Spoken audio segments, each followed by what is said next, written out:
إن الحمد لله نحمده ونستعينه ونستغفره ونعوذ بالله من شرور أنفسنا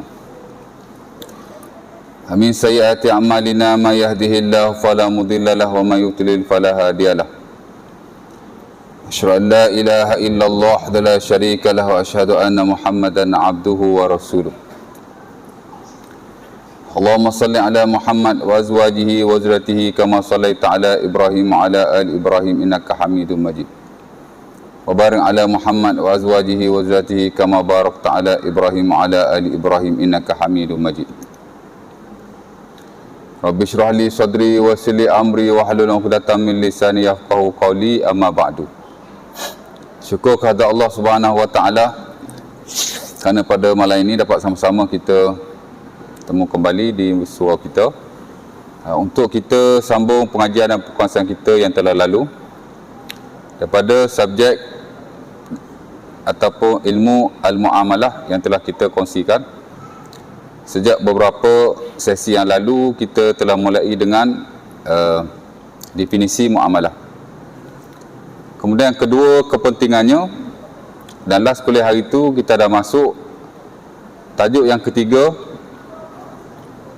itulah sumber muamalah, masadir al-muamalah, the source of muamalah. Dan ketiga-tiga ini dalam slot mukaddimah lah ya, dan ada beberapa bab yang lain. After that baru kita masuk tajuk yang pertama sebenarnya ya. Baru mukaddimah. Kira kata macam kalau di universiti, introduction to muamalah ya. Jadi satu sem tu belajar introduction sajalah. Fiqh ibadah pun sama, kita ada introduction to ibadah ya. Jadi kita dulu di sekolah dah belajar dah, masuk mesti kena belajar intro balik. Jadi lebih kurang sama lah ya. Dan last kuliah hari tu saya dah kongsikan tentang sumber yang pertama, itulah Al-Quranul Karim. Tidak boleh tidak, kerana muamalah adalah ilmu syarak, seumpama ilmu syarak yang lain ya. Ilmu ni dia tak ada Islam, dia tak ada kafir. Yang ada ilmu syarak ke ilmu bukan syarak. Kalau ilmu bukan syarak, ulama panggil ilmu akal ya. Seumpama Al-Imam Al-Ghazali rahimahullah dalam sebagian bukunya, dalam Ihya baik, dalam Ar-Risalatul Laduniyah baik ya, dan mungkin lagi ada buku-buku yang lain, saya tak tahulah sebab saya tak baca semua buku beliau. Tapi idea itu ada, di mana beliau, dan saya kira tak jauh beza dengan ulama-ulama yang lain, membahagikan ilmu ni kepada dua. Pertama syarak, kedua akal. Istilah lebih betul ialah pertama al-ilmu syar'i, yang kedua al-ilmu al-aqli. Al-ilmu syar'i merujuk kepada ilmu syarak, yakni ilmu yang must be based on revelation, ilmu yang tidak boleh tidak mesti bersandar kepada wahyu. Itulah sama ada Al-Quran ataupun hadis-hadis Rasulullah sallallahu alaihi wasallam. Tidak boleh tidak, kerana dia syarak. Syarak ni makna peraturan, makna jalan. Kalau ia tidak berteraskan kepada wahyu, maka dia tidak boleh dipanggil syarak ya. Jalan siapa? Peraturan siapa? Peraturan Allah lah. Syarak ialah syar'ullah, jalan Allah, syarak Allah ya. Dan of course lah, Nabi adalah orang yang membawanya. Jadi tidak boleh tidak. Dan bukan hanya ilmu muamalah, hak lain pun sama juga ya. Ibadah, akhlak, hadis ya. Dan of course lah yang paling kritikal ialah ilmu akidah, ilmu kepercayaan ya, yang berasas kepada keimanan, ilmu ataupun perkara bersabit dengan Allah, mesti revelation ya, berkaitan dengan alam gaib. Of course lah kalau berkaitan dengan ruh dan hari kiamat, Mesti nasnya. Hak tu lagi teruk, tak ada ijtihad. Bab roh mana boleh ijtihad? Ijtihad ni mana kita bagi keputusan berasal pada kebijaksanaan kita. Itulah ijtihad. Mana boleh? Tapi kalau fiqh macam ibadah, muamalah, dia banyak ijtihad. Boleh lah, pasal kadang-kadang nas tu tak ada. Sementara sebagai perkara dia berkembang, bolehlah ijtihad. Ya? Tapi akidah mana boleh ijtihad? Dan tak menjadi kesalahan langsung kalau seseorang memberitahu tentang perkara-perkara ghaib, sama ada ruh, sama ada tentang alam kubur, bahkan tentang hari kiamat. Kalau kita minta dalilnya, Ustaz sebut begini, ada ayat tak Ustaz? Ada hadis tak? Awak tak payah tanya lah, saya ni Ustaz. Kalau jenis ada idea ataupun pemahaman sebegitu, personally saya kata better you leave that Ustaz. Tinggallah dia ni, tak payah belajar dengan dia, tanya dalil pun tak boleh. Maka itu benda yang kritikal, akidah. Ya? Mana boleh kita main cakap saja? Dan kita tidak diberitahu semua perkara, melainkan yang penting-penting yang kita perlu sahaja. Ya? Sebab tu ilmu yang paling mudah untuk dipelajari adalah ilmu akidah, ilmu kepercayaan. Hak paling mudah sekali. Ya? Kalaulah kita tidak terpengaruh dengan sebagai ajaran falsafah yang menyusah-nyusahkan, saya kira ilmu akidah lah yang paling senang sekali untuk kita belajar. Ya? Tapi pasal ada unsur-unsur pemikiran yang masuk di situ, jadi akidah sepatut mudah jadi payah pula. Ya? Baik. Jadi kata Al-Ghazali, ilmu syarak, ya, mesti betul-betul berpegang kepada wahyu, kerana ini semua adalah syarak, yakni peraturan Allah Subhanahu Wa Taala, dan tidak ada orang yang tahu akan perkara itu melainkan Allah Taala sebut dalam kitabnya ataupun diberitahu oleh Rasulullah sallallahu alaihi wasallam dalam hadis-hadisnya, especially yang sahih. Ya. Alim setara mana pun dia tak boleh jadi syarak. Ya. Ilham setara mana pun tak mungkin dia boleh overcross ataupun overrule syarak yang telah ada. Mungkin dia boleh jadi orang kata apa, benda yang nak support boleh lah kan.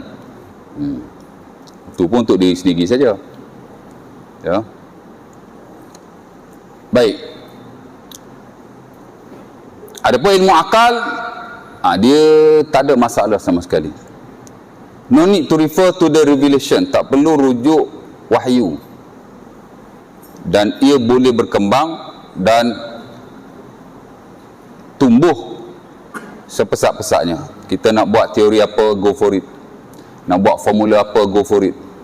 Asalnya ialah ia tidak boleh bercanggah dengan Islam, terutama dengan prinsip-prinsip asas yang ada di dalamnya.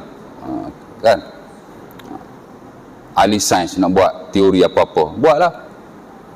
Ahli perubatan nak buat resolusi, nak buat kajian, buatlah. Ya. Dan begitu juga dengan ilmu-ilmu yang lain. Nak buat formula matematik, bagi ke ahli matematik, buatlah tunggal terbalik pun, tak apa. Ya. Tak ada masalah sama sekali. Dan kesemua ilmu-ilmu ini adalah ilmu Allah Subhanahu Wa Taala. Ya. Ilmu syarak ke, ilmu akal ke, semua adalah ilmu Allah Subhanahu Wa Taala, dan sebaik-baiknya kita perlu mengetahuinya. Ya, sebab itu orang Islam dia kena ada kepakaran dalam bidang-bidang selain daripada bidang syarak. Bidang bukan syarak pun kena ada pakar-pakarnya, supaya kita tidak bergantung kepada orang bukan Islam. Ya. Dan saya dah baca hari itu, sumber yang pertama tak boleh tidak ialah kitabullah. Saya dah definisikan apa itu kitabullah, apa itu Quran. Dan Islam adalah satu-satunya agama di atas muka bumi yang ada buku suci yang paling autentik. Tidak ada pada agama-agama yang lain. This is the fact. Ya. Buktinya ialah Quran kita ada satu saja. Berbeza dengan agama-agama yang lain, baik agama samawi ataupun agama yang tidak samawi. Mereka ada banyak holy books. banyak buku suci. Bible ada berapa Bible? Tak tahu? Banyak kan? Ya. Taurat ada berapa banyak Taurat? Ada banyak. Saya pernah dengar ataupun tonton satu ceramah YouTube, saya ingat Padri lah kot, ya. Dia cerita tentang Taurat. Kat YouTube kan boleh tengok macam-macam. Dia kata Taurat ni ada 100 lebih version. Kalau dilihat pada transkrip yang asal, yang masih tersimpan di gereja-gereja lama, hak printed, hak dah diterjemahkan ke dalam bahasa hak baru ni, dia kata hanya sebahagian sahaja. Rupanya ada banyak lagi. Ha? Jadi kalau buku suci pun banyak, mana satu kita nak tahu yang betul? Sebab itu Quran amat-amat dipelihara kesuciannya. Tak boleh ada more than one Quran. Mungkin dia ada cara baca yang berbeza, tapi tak boleh ada Quran yang tidak sama. Mesti sama. Dulu-dulu pada zaman Khalifah Islam, ada rasam macam-macam. Tapi bila Sayyidina Osman naik memerintah, dia bakar semua Quran yang ada dan dikekalkan satu mushaf sahaja, satu rasam sahaja yang disebut sebagai Mushaful Imam ataupun Rasamul Imam. Satu version saja. Ya, hak lain tu Quran tu juga, tapi ada sikit sebanyak perbezaan. Antaranya ada surah yang digugurkan, 3 kul tak masuk. Ada bila kita baca sejarah, ya. Kadang-kadang surah tidak tersusun, beza-beza antara satu mushaf yang lain, ya. Ada An-Nisa dulu, baru Ali Imran, contohlah, ya. Jadi tak standard lah. Jadi dia standard kepada satu Quran saja. Itulah hak mana ada lah, ya. Atau perkataan yang ditulis pun mesti the same, mesti sama. Sebab tu dulu-dulu kita ada version Quran Majid kan, Quran Majid. Ada berapa perbezaan dengan Rasam Osmani, ya. Tapi ia telah dilupuskan. Kalau ada pun mungkin di rumah tuan-tuan, kalau dijual tidak ada lagi.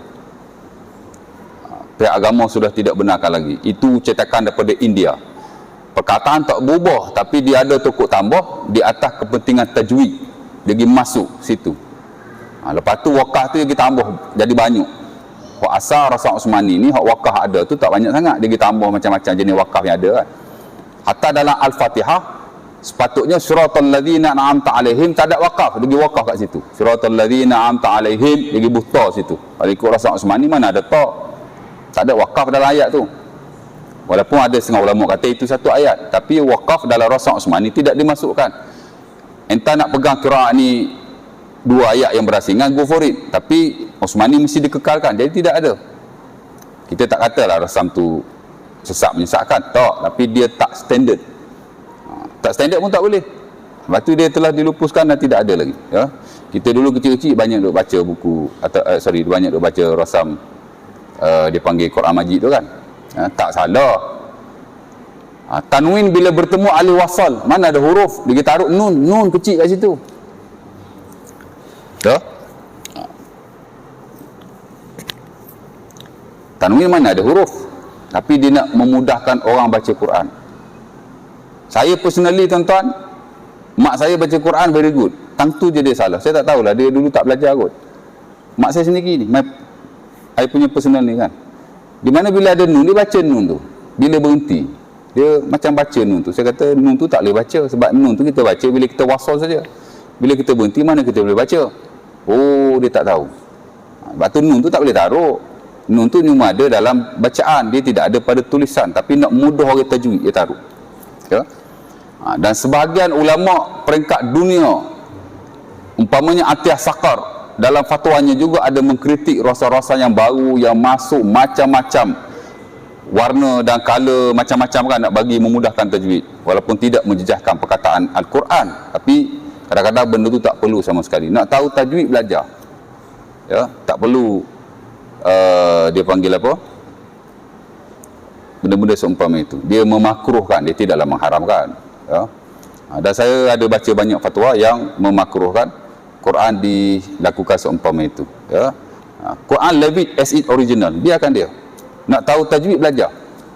Tapi hari ni dah benda tu dah jadi bisnes. Itu masalah juga kan. Ya. Baik. Jadi benda ni pun nak kena dikawal. Kalau dah jadi bisnes sangat, tak tahulah. Dia lari daripada masuk Quran tu sendiri. Ya. Macam kita tengok wakaf-wakaf di masjid surau lah, hok mari jual apa semua wakaf tu kan. Wakaf tu bagus. Tapi kadang-kadang hok buat tu syarikat-syarikat tertentu, tujuan dia nak mencari keuntungan, bukan nak wakaf sangat pun. Sorry to say lah.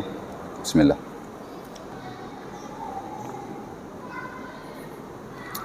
Buktinya dia hanya jual Quran-Quran yang mahal saja, sampai RM300, RM400, RM500 satu Quran. Ya. Pasal dia ada kontrak deal bisnes di situ. Tapi Quran-Quran yang biasa tak ada. Kami dulu di maktab, saya dulu, kita orang buat wakaf Quran. Quran hok paling basic RM10 je wakaf. Ramai orang masuk wakaf. Tapi kalau entah buat mari wakaf Quran sampai satu Quran sampai RM200-300, orang tak ambil dah pasal mahal sangat. Dia cerita nak letak kat tahfiz lah apalah. Sedangkan tak perlu Quran yang mahal seumpama itu. Bisnes. Biasalah tuan, hari ni semua nak bisnes kan. Ya. Baik. Quran tidak sama sekali. Malah Quran dia tak boleh kita membacanya ataupun meriwayatkannya atau menyebar-nyebarkannya melainkan dengan teksnya sekali. Hak lain tak apa. Hadis Nabi pun tak apa. Tuan-tuan tak ingat dia punya teks, dia punya matan kan. Tuan-tuan baca maksud pun tak apa. Even kalau tuan-tuan baca maksud tak sama dengan apa yang ada dalam buku, that is fine. As long as dia tak lari daripada maknanya. Tapi Quran sama sekali tidak boleh dilakukan begitu. Quran mesti buat mari teks yang asal. Lepas tu entah nak terjemahlah. Entah nak tafsir, go for it. Ya, terutama penulisan. Kalau percakapan atau mengajar, once a while there is okay. Sebab ustaz mana hafal Quran. Mungkin ada ayat kita tak ingat. Lepas tu saya suka Quran kalau ada atas meja ni. Saya banyak kali juga tak ingat belik. Ingat nombor ayat tapi Quran tak ingat. Ya. Saya pernah di satu masjid tu saya baca Quran salah. Jadi ada AJK WhatsApp kat saya, dia kata ustaz ada baca Quran salah tu. Memang masa saya baca tu pun saya confused. Tapi Quran tak ada, nak minta pun tidak. Biasa saya minta. Tak tahu pagi tak minta. Saya baca juga adalah salah sikit kan. Dia kata lain kali hati-hati ustaz. Nanti kena tarik tauliah nanti. Aduh, salah baca Quran pun nak tarik tauliah ke? Tak tahulah betul tidak kan. Tapi asalnya tidak boleh. Ya. Tapi kalau sekali-sekali kita nak baca maksudnya, that is okay. Tapi kalau penulisan, kebiasaannya mesti ada ayat Quran, mesti ada terjemahan. Ya. Mesti ada ayat Quran, mesti ada tafsirannya. Dia tak boleh single translation, dia tak boleh single interpretation. Single terjemah tak boleh, single tafsir pun tak boleh. Mesti ada teks yang asal. Ya. Sementara selain nak menjaga keaslian dan originality Quran, kadang-kadang bila diterjemahkan dia takkan sama macam teks yang asal. Ya. Buat mari satu teks Quran bagi saya terjemah, mari ustaz lain pula bagi teks yang sama, cuba dia terjemah tengok. Mesti tak sama. Masuk mungkin sama, tapi kadang-kadang ada sikit sebanyak perbezaan. Ya. Of course lah kalau tafsir, lain-lain ulama, lain-lain tafsirnya. Mostly sama lah maksudnya, tapi sebagai ayat dia ada pentafsiran yang berbeza-beza, tak sama. Dan of course lah tuan-tuan, bahasa apa pun atas dunia ni kalau diterjemahkan untuk Quran, dia takkan dapat menunaikan maksud Al-Quran 100%. Takkan dapatnya. Walaupun tak semua, sebahagian besar daripadanya. Sebab itu penting. Kita boleh terjemahkan, kita boleh tafsirkan, teks yang asal mesti ada. Ya. Saya bagi contoh paling senang. Dalam Quran kalau versi bahasa Melayu, tak kisahlah tafsir apa pun, kalau inna, dia terjemah sesungguhnya saja. Innama, dia terjemah sesungguhnya juga. Datang kita belajar bahasa Arab, inna lain, innama lain. Tapi nak terjemah apa lagi? Itu je perkataan yang kita ada. Inna dengan innama memang dua-dua tu penekanan, emphasis, taukid. Tapi inna dia semata-mata taukid, sesungguhnya, that is okay. Tapi kalau innama dia bukan semata-mata taukid, dia taukid murakkaz, adatul hasar, ataupun istilah Melayu kita panggil penekanan berfokus. Dia memberi penekanan yang berat, at the same time dia menafikan yang lain dan mengisbatkan perkara itu saja. Lain tu. Paling-paling kurang kita kena kata kalau innama sesungguh-sungguhnya, tak boleh kata sesungguhnya. Tapi kalau bahasa Melayu, tata bahasa, kalau kita kata sesungguh-sungguhnya, salah. Dalam kamus Dewan tak ada sesungguh-sungguhnya, dia sesungguhnya saja. Ya. Bahasa Inggeris okey sikit. Kalau inna dia kata indeed. Kalau innama dia kata verily indeed. Okey lah lagi. Tapi kalau bahasa Melayu, inna pun sesungguhnya, innama pun sesungguhnya. Ya. Sedangkan innama dia lebih maksud dia lebih kuat. Ya, kita yang belajar balaghah kita tahulah. Ya. Sebab tu saya kalau baca innama, saya tak kata sesungguhnya. Saya kata sesungguh-sungguhnya. Inilah caranya. Tidak ada cara yang lain lagi. Panjang pula. Takkan nak tulis dalam Quran tafsir kan. Tapi itulah yang sepatutnya. Ya. Kalau saya translate atau tafsir dalam bahasa Inggeris, saya akan kata verily indeed, that is the way. Inilah caranya. Jadi lain kan. Tapi kalau bahasa Melayu gitulah. Dan ini saya kira disebut oleh para ulama kita, mesti ada teks, ya. Dan kita lihat buku-buku agama, kebiasaannya Quran mesti ada teks. Berbezalah dengan hadis Nabi SAW, ya. Ada orang bawa buku kat saya, dia tunjuk, Ustaz buku ni ada hadis ya Ustaz, hadis tak ada. Saya kata tak apa, hadis tak apa, tapi Quran tidak boleh, ya. Baik, balik dalam skop muamalah. Dalam Quran ada tak kurang daripada 500 ayat hukum yang disebut sebagai ayatul ahkam. Quran ada banyak ayat. Quran ada tak kurang daripada 6,600, saya ambil satu pendapat lah, 6,634 ayat. Dia ada banyak pendapat. Sebab dia kadang-kadang satu ayat tu, ulama ni kata satu ayat, ulama ni kata dua ayat. Macam tadi lah, suratul ladzina an'amta alaihim, ada setengah ulama dia kata satu ayat tu. Macam yang standard dalam mazhab Maliki, dia kata satu ayat. Ghairil maghdubi alaihim waladdallin, dia kata satu ayat. Jadi daripada suratul ladzina an'amta alaihim sampai waladdallin, dua ayat. Tapi bismillah depa tak ada. Ya. Ulama sepakat Al-Fatihah 7 ayat. Pasal Nabi sebut. Bahkan Al-Fatihah dinamakan As-Sab'ul Masani, 7 ayat. Sepakat. Tapi 7 ayat tu hak mana? Tak sepakat. Ada ulama dia tolak bismillah, tapi siratul ladzi dipecahkan, 7 ayat juga. Ya. Ada ulama dia masuk bismillah, majoriti para ulama berpendapat begitu, tapi siratul ladzi dia sekali kan. Tapi dalam tu tak ada wakaf, nak berhenti ke tak nak berhenti ke, Rasul Osmani tidak ada wakaf. Tak kisahlah. Tuan-tuan baca surah Kahfi, dekat Rasul Osmani ditulis 110 ayat.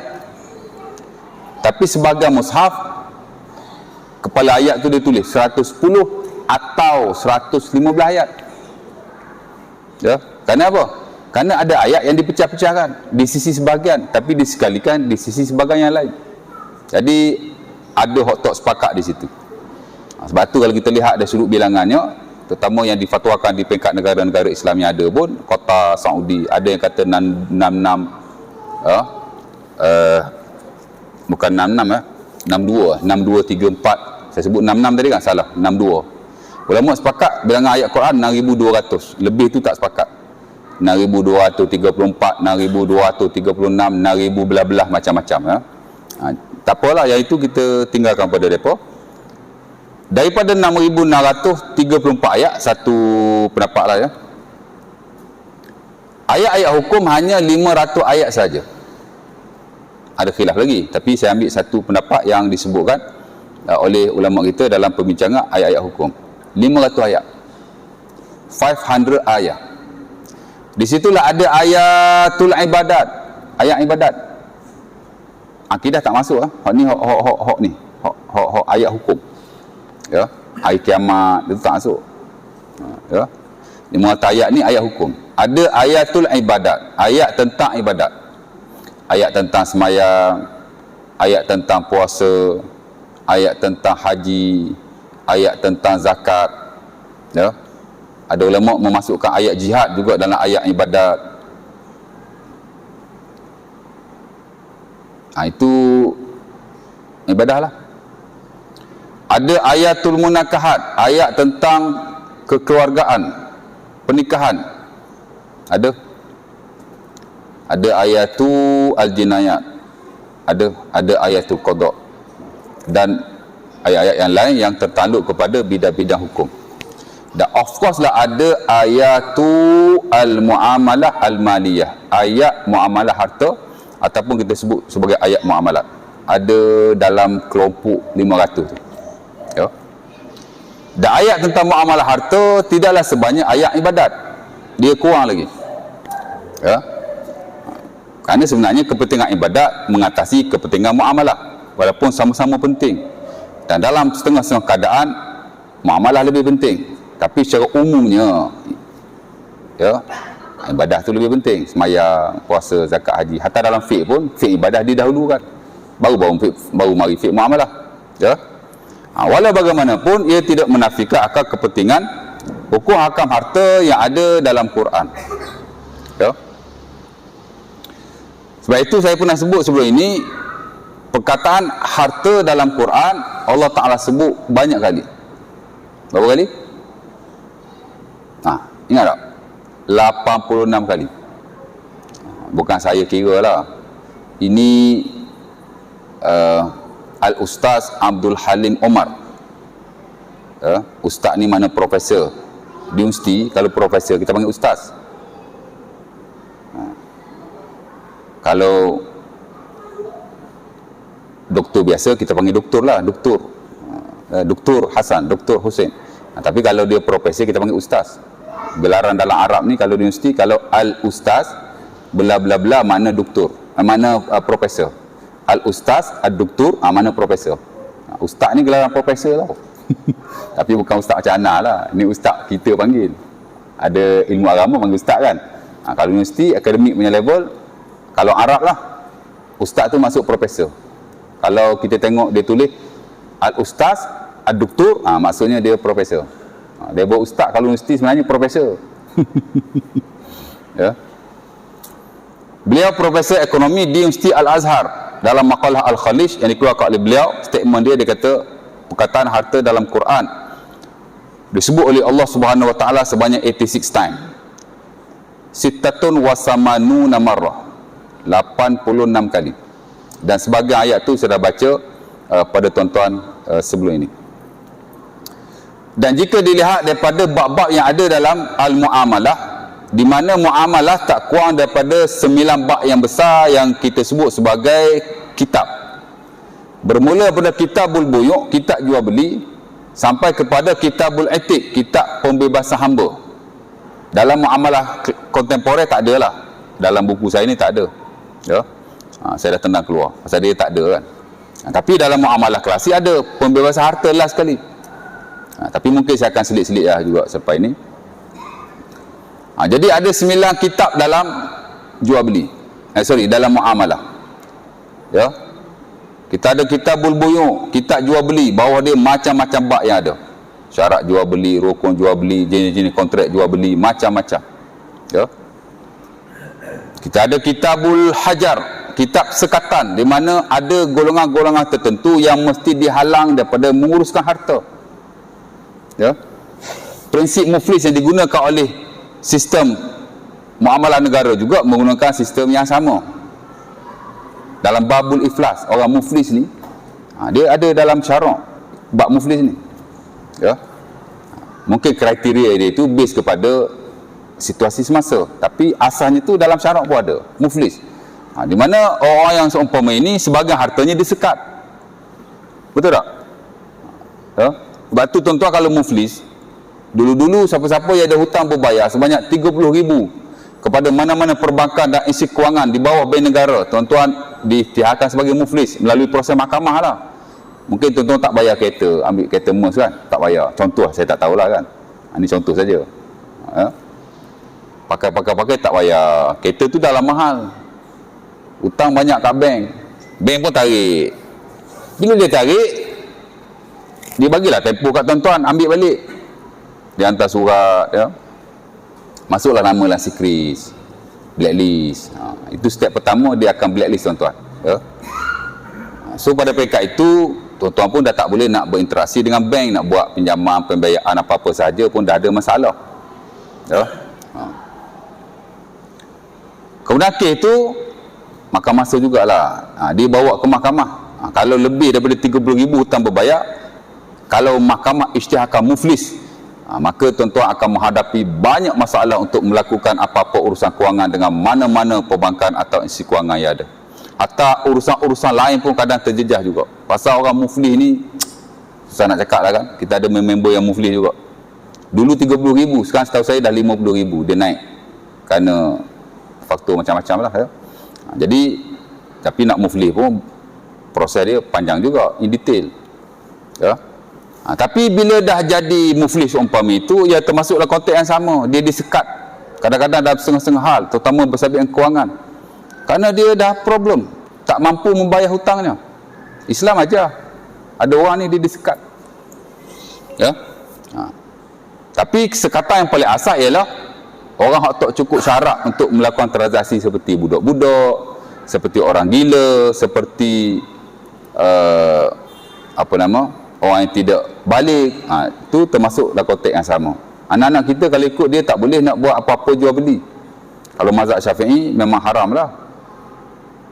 Tapi majoriti para ulama yang lain memberi kelonggaran, boleh melakukan jual beli dengan izin walinya. Tuan-tuan anak tuan-tuan pergi beli kat kantin sekolah, beli kat kedai runcit depan rumah, itu hambali. Boleh buat apa-apa urusan muamalah budak yang tidak cukup umur dengan syarat diizinkan oleh walinya, itu hambali, ya. Syafi'i tak boleh langsung, melainkan kalau barang-barang yang kecil boleh lah. Itu pun dengan izin wali juga, ya. Benda seria, 2 riyal, beli gula-gula boleh, tapi kalau more than that tak boleh. Tuan-tuan suruh anak tuan-tuan pergi beli beras kat kedai runcit umur 30 ringgit, tak boleh tu, besar tu, 30 ringgit. Kalau ikut standard hak asal lah, tapi tak guna pakai dah hari ni, ya. Itu dipanggil kitabul hajar. Ada orang-orang tertentu yang mesti disekat daripada menguruskan harta, dan Allah Ta'ala perintahkan. Tuan-tuan boleh tengok dalam surah An-Nisa ayat yang ke-5, Allah Ta'ala tak benar kita bagi harta kepada orang gila, anak-anak yang tak tahu nak cara urus duit macam mana. Kalau dia tahu sekalipun, dia terdedah kepada penipuan. Betul? Jadi Allah Ta'ala larang, tu ada sebab lah, ya? Kita ada kitabu Al-Ariyah bab pinjam meminjam, kita ada kitabul Ghasab bab rampasan. Kerajaan dibenarkan untuk merampas harta-harta tertentu dengan mekanisme dan kriteria tertentu. Saya tak tahulah pelaksanaannya hari ini, tapi dalam syarat ada, dalam muamalah. Dia panggil kitabul Ghasab, rampasan. Tapi kita nak rampas harta orang suka-suka tak boleh lah, ya. Pergilah satu persatu, macam-macam, ya, sewaan, gadaian, pelaburan, hutang, sampai kepada pembebasan hamba. Dalam semua bab-bab yang ada ni, atau kitab-kitab yang besar ini, sebenarnya tak semua ayat Quran ada dalilnya, tak semua, ya. Kalau kita ikut 9 kitab tu, kalau dipecah-pecahkan lagi, satu kitab ada sekurang 4 atau 5 bab, kadang sampai 10 bab. Kitab jual beli ada 10 bab. Dalam jual beli macam-macam. Kalau dulu pun macam-macam, hari ni lagi macam-macam. Saya pun tak erti semua, dan masih belajar lagi, ya.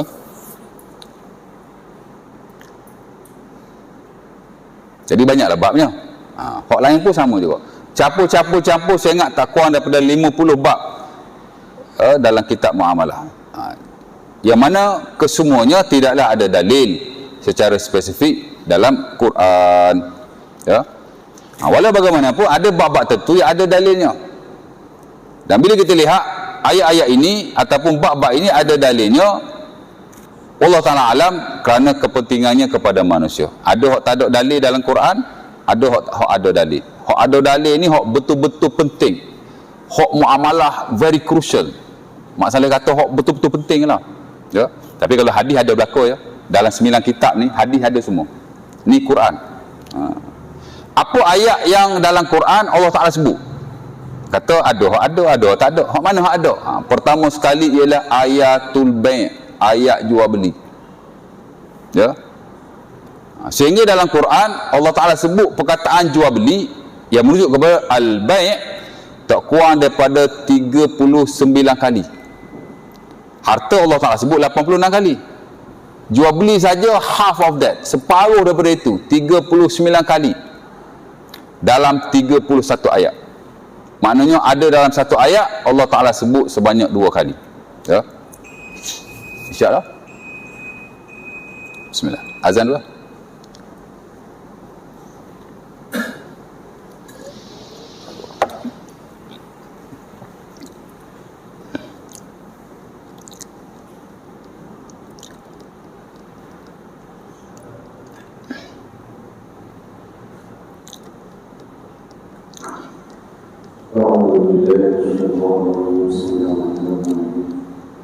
An-Nur ayat 37.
لا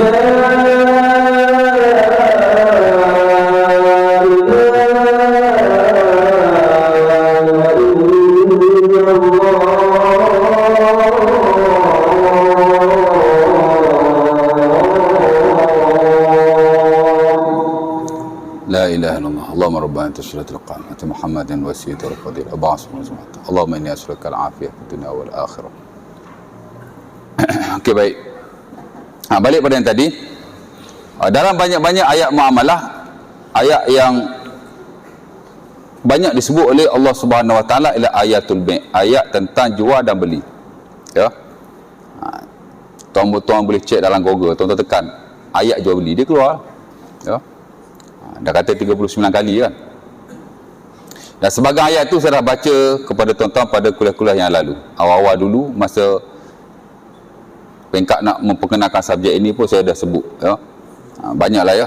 Surah Al-Jumu'ah ada, Surah An-Nur ada, Surah An-Nisa ada.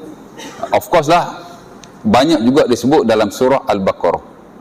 Ayat yang paling top yang saya dah baca dulu, ayat yang panjang berkaitan dengan riba, tapi tengah-tengah tu Allah Ta'ala kata wa ahallallahu al-bai' wa harramar riba. Allah Ta'ala menghalalkan jual beli dan Allah Ta'ala mengharamkan riba. Antara kepentingan ayat ni banyak disebut oleh Allah Subhanahu Wa Ta'ala ialah kerana dalam banyak-banyak perkara, kontrak, transaksi atau apa-apa sahaja dikaitkan dengan muamalah, jual belilah hak paling banyak diguna pakai. Hampir manusia melakukan urusan-urusan jual beli seumpama ini, betul tak? Ia dilakukan oleh hampir keseluruhan manusia. Ambil daripada orang tua sampai budak-budak. Ya. Jual beli semua orang buat. Boleh kata tak ada orang tak pernah jual. Mungkin ada orang tak pernah jual. Tapi tak mungkin ada orang yang tak pernah beli. Semua orang beli. Al-bai' ni jual pun ya, beli pun ya. Sebab itu kalau kita tengok terjemahan, Al-bai' ni jual beli dia tulis. Pasal Al-bai' ni merujuk pada jual, merujuk kepada beli juga. Ya, dia panggil lafzul mustarak. Unik bahasa Arab ni ada perkataan dia boleh guna secara, dia boleh guna maksud yang banyak. Kadang-kadang dia boleh guna kontradik. Pergi pun orang Arab guna perkataan tu, balik pun orang Arab guna perkataan tu. Ada. As-as. Allah Ta'ala sebut dalam Quran, wal-laili idza as-as. As-as ni orang Arab guna pergi pun ya, balik pun ya. Perkataan maula, maula kan, maula hamba pun ya, tuan kepada hamba pun ya. Apa itu nak tahu macam mana ustaz? Kontak dia lah, tengok kontak dia lah, ya. Sama macam jual beli pun, kita nak guna jual, kita guna bank. Kita nak guna beli, kita guna bank juga. Tapi nak tengok kontak dia. Tapi ia perkataan yang merujuk kepada kedua-duanya. Jual pun ya, beli pun ya. Walaupun dalam market kita banyak guna untuk jual lah, tapi dia merujuk kepada jual dan beli. Memang manusia secara keseluruhan terlibat dengan jual dan beli. Sebab itu antara hikmahnya ialah Allah Ta'ala menyebutnya dengan banyak sekali. Dan kalau kita lihat dalam sektor kewangan hari ni pun, jual beli inilah yang telah banyak digunakan sehingga menggantikan sistem-sistem konvensional yang ada untuk nak mengelakkan perkara yang jelas-jelas haram. Itulah riba. Jual beli diguna pakai di sektor kewangan hampir keseluruhan daripadanya. Islamic produk tu semua guna jual beli. Tuan-tuan beli kereta, jual beli, betul tak? Saya pinjam ustaz, saya tak jual beli. Kalau tuan-tuan beli secara konvensional memang pinjam. Tapi kalau Islamic, jual beli. Dia panggil jual beli komoditi. Dia guna sistem tawarruk. Dalam tu ada komoditi murabahah. Tak kisahlah dia guna tawarruk ke, dia guna BBA ke. Ala kulli hal, kesemua itu adalah jual beli. Ya. Kalau BBA, tuan-tuan bayar kereta tu secara ansuran kepada bank. Ya. Kalau tawarruk, tuan-tuan beli komoditi, tuan-tuan jual komoditi tu, and then duit tu guna untuk beli kereta. Adalah cara dia, tapi semua jual beli. Kerana orang nak pakai kereta. Tuan-tuan ingat kita boleh beli kereta cash ke? Saya tak boleh, kot tuan-tuan boleh kot. Habis tu macam mana? Kereta nak kena beli, kan? Kalau kita beli secara pinjaman, bank tak boleh nak ambil untung. letih. Jadi dia gunalah jual beli. Jual beli kat bank tak genuine ustaz. Siapa kata tak genuine? Komoditi tu ada, situ berlaku, everything is genuine. Ada tradernya, dia beli on click je, macam kita beli kat Shopee ya. Jadi jual beli. Pasal kalau kita tak buat, tak boleh beli kereta lah, nak beli cash mana ada duit. Belilah buat sistem jual beli ya. Pelaburan sama juga, sistem pelaburan hari ni yang Islamik lah, jual beli ya. Komoditi juga macam tadi, kalau kita tak buat sistem Islamik menerusi jual beli, orang tak boleh nak beli kereta. Kalau beli kena buat pinjaman, riba pula. Buatlah jual beli macam tadi. Macam yang ni sama juga pelaburan. Kalau tak buat sistem jual beli Islam, pelaburan, market susah nak jalan lah. Pasal bila pelaburan cara Islam, dia tak boleh jamin modal dan keuntungan. Siapa nak melabur dengan kita? Dah lah modal tak boleh jamin. Burn kan. Lepas tu tak ada keuntungan pula, tak boleh janji keuntungan. Of course lah, secara tetap lagi tak boleh. Akhirnya investment market akan collapse, ekonomi akan memberi kesan benda nak kena jalan. Buat satu sistem yang baru, nama dia sistem jual beli Islam. Tak kisahlah dia nak buat tawarruk ke, murabahah aksiyah ke, dia ada banyak dia punya tu kan. Tapi jual beli tuan-tuan melabur tu jual beli. Tak kisahlah kat bank tuan-tuan buat fixed deposit ke apa-apa lah, semua jual beli tu ya. Dan begitulah yang lain. Jual beli diguna pakai pada hari ini di perbankan dan sektor kewangan Islam untuk menyelamatkan umat daripada riba. Saya kira secara formnya memang purely and totally Islamic. Cuma kalau yang melibatkan pembiayaan tu mungkin ada isu, kata ambil untung lebih lah apalah. Saya kira tak ada isu. Cuma kadang-kadang kita, kadang tuan-tuan beli kereta last Sesmen ni dia bukannya pergi apply kepada semua Islamic banking. Dia apply 3-4 bank je, 2 bank konvensional, 2 bank Islamic. Kebetulan tuan-tuan tengok Islamic tinggi pada konvensional, pilih konvensional lah. Apa Islamic mahal sangat. Cuba pergi submit ke 12 bank Islam yang ada, tengok betul tak dia lebih tinggi daripada Islamic. Mungkin ada yang lebih rendah daripada konvensional ya, mungkin ada, wallahu ta'ala alam. Tapi kalau kita tengok ke semua konvensional yang ada, compare dengan ke semua Islamic yang ada, kalau dia lebih tinggi, kita boleh komplain lah dari sudut keuntungan tu. Tapi dari sudut form dan sistem yang digunakan memang menepatilah kriteria yang ada dalam fiqh. Soal keuntungan ni dia ada cara dia nak menentukan. Lagipun dia pun nak buat untung ya. Jadi nak cerita begitu. Ala kulli hal, jual beli adalah satu sistem yang amat baik sekali yang telah diperkenalkan oleh Allah Subhanahu Wa Taala, yang telah digunakan pakai secara meluas dalam dunia dan sektor kewangan atau ekonomi pada hari ini. Dan of course lah, ia ada solusi kepada perkara yang jelas haram, yang kita akan terlibat dengan riba ya. Orang tanya saya, ustaz, kalau kita banking ni apa yang fardu ain? Fardu ain dia pilih yang Islami. Itulah. Tak belajar tak apa, belajar lebih baik. Tapi apa-apa hal pilih yang Islami. Nak dibandingkan dengan konvensional yang ada. Itu saja untuk malam ni. Mungkin next nanti saya akan urai sikit sebanyak lagi before kita pergi kepada sumber-sumber yang lain. Aku liqul hadza, sazimali walakum. Assalamualaikum warahmatullahi wabarakatuh.